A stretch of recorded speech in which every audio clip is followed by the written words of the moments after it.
के 80 साल और इन 8 दशकों में भारत ने अपनी जमीन पर लड़ने की ताकत को लगातार बढ़ाया, बदला।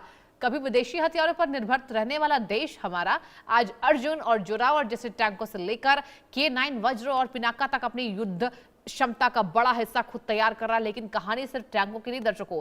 ATAGS यानी एडवांस टोटेड आर्टिलरी गन सिस्टम और धनुष हॉवित्जर जैसी स्वदेशी तोपें भी इस फायर पावर को मजबूत कर रही है। टैंक, तोप संकट और आर्म्ड व्हीकल्स सब मिलकर बनाते हैं भारत की जमीन पर लड़ने वाली ताकत। एक रिपोर्ट आपको दिखाएंगे जहां लड़ने वाली ताकत आजादी के 80वें साल में।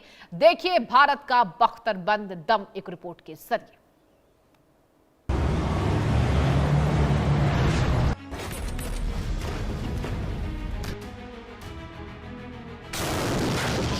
जंग के मैदान में जब लोहे के पहिए घूमते हैं तो सिर्फ जमीन नहीं हिलती, दुश्मन की पूरी डिफेंसिव लाइन हिल जाती है। सामने हो भारी भरकम मैन, बैटल टैंक, पीछे से गरजती सेल्फ प्रोपेल्ड आर्टिलरी, दूर से एक साथ बरसते रॉकेट्स और इन सब के बीच सैनिकों को सुरक्षित आगे बढ़ाते आर्म्ड व्हीकल्स। लेकिन सवाल ये है कि क्या भारत के पास जमीन पर लड़ने वाली इस पूरी युद्धक मशीनरी की अपनी ताकत है?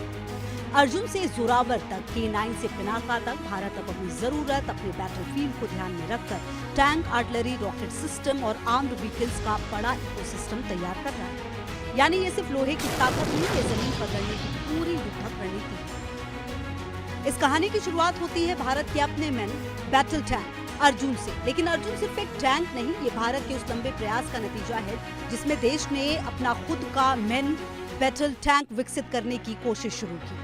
अर्जुन मैन बैटल टैंक की शुरुआत 1974 में हुई और करीब 2 दशक के डेवलपमेंट के बाद 1975 में इसका डेवलपमेंट प्रोजेक्ट पूरा हुआ और 1995 में इसका डेवलपमेंट प्रोजेक्ट पूरा हुआ और इसके बाद टेस्टिंग, ट्रायल्स और प्रोडक्शन का लंबा दौर चला और 2004 में पहली प्रोडक्शन सीरीज के 5 अर्जुन टैंक भारतीय सेना को सौंपे गए। 25 मई 2009 को भारतीय सेना ने अर्जुन से युक्त अपनी पहली आर्म्ड रेजिमेंट खड़ी की। इस टैंक की सबसे बड़ी ताकत है इसकी 120 मिलीमीटर की राइफल्ड गन, आधुनिक इंटीग्रेटेड फायर कंट्रोल सिस्टम और कंचन आर्मर से युक्त सुरक्षा यानी भारी फायर पावर, बेहतर टारगेट एंगेजमेंट और क्रू प्रोटेक्शन का कॉम्बिनेशन। लेकिन एक अहम बात, अर्जुन ने अभी तक किसी वास्तविक युद्ध में कॉम्बैट नहीं देखा है। इसकी क्षमता को भारतीय सेना के कठोर फील्ड ट्रायल्स और मिलिट्री एक्सरसाइजेज में परखा गया। 2007 से 2008 के बीच हुए रिलायबिलिटी ट्रायल्स में 2 अर्जुन टैंक ने 8000 किलोमीटर से ज्यादा की दूरी तय की और प्रत्येक टैंक से करीब 800 राउंड फायरिंग की गई।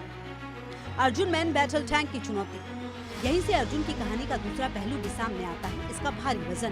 करीब 68 टन के इस टैंक की ये भारी बनावट इसे प्रोटेक्शन और फायर पावर देती है, लेकिन दूसरी तरफ इसकी मोबिलिटी, ट्रांसपोर्टेबिलिटी को भी चुनौती देती है। यानी रेगिस्तानी और खुले टेरेन में भारी टैंक की अपनी ताकत है, लेकिन जब बैटलफील्ड बदलकर ऊंचे पहाड़ों और बेहद मुश्किल टेरेन में पहुंचता है तो जरूरत होती है एक ऐसे टैंक की जो हल्का, तेजी से मूव कर सके और कम वजन के साथ भारी फायर पावर दे सके। और यहीं से कहानी पहुंचती है जोरावर।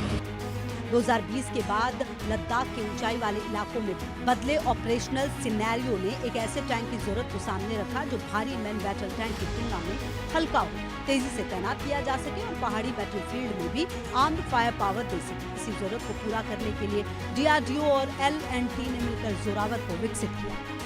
करीब 25 टन क्लास का ये लाइट टैंक खास तौर पर हाई ऑल्टीट्यूड एरिया के लिए डिजाइन किया गया, लेकिन इसकी भूमिका सिर्फ पहाड़ों तक सीमित नहीं है। इसे अलग अलग तरह के टेरेन में ऑपरेट करने की और जरूरत पड़ने पर तेजी से एक जगह से दूसरी जगह पहुंचाने को ध्यान में रखा गया। हल्का वजन इसकी मोबिलिटी और एयर ट्रांसपोर्टेबिलिटी को बढ़ाता है, लेकिन हल्का होने का मतलब कम ताकत नहीं है। जोरावर को substantial fire power, protection, surveillance और कम्युनिकेशन कैपेबिलिटी के साथ विकसित किया जा रहा है। इसके डिजाइन में मैन्ड अनमैन्ड टीमिंग जैसे आधुनिक क्षमताओं को भी ध्यान में रखा गया है। इसकी क्षमता सिर्फ कागज पर नहीं, ट्रायल्स में भी परखी जा चुकी है।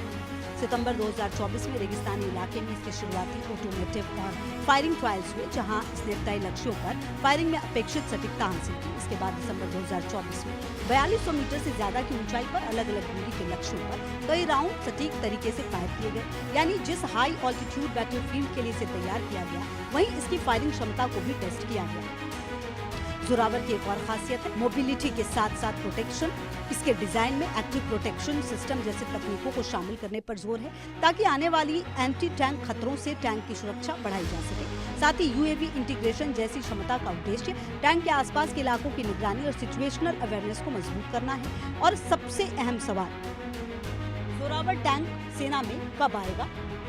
2006 में सेना प्रमुख जनरल उपेंद्र द्विवेदी ने कहा कि मौजूदा समय सीमा के हिसाब से जोरावर के इंडक्शन 2028-29 में होने की संभावना है, लेकिन इसके लिए बाकी ट्रायल्स, यूजर इवोल्यूशन और प्रोडक्शन रेडीनेस का सफलतापूर्वक पूरा होना जरूरी है। यानी अर्जुन जहां भारी फायर पावर और प्रोटेक्शन का प्रतीक है, वहीं जोरावर उस युद्धक ताकत को हल्के, ज्यादा मोबाइल और हाई ऑल्टीट्यूड फ्रेंडली प्लेटफॉर्म के रूप में आगे ले जाने की कोशिश है। सीधी बात, जहां अर्जुन का वजन चुनौती बन सकता है, वहीं जोरावर का हल्का वजन उसकी सबसे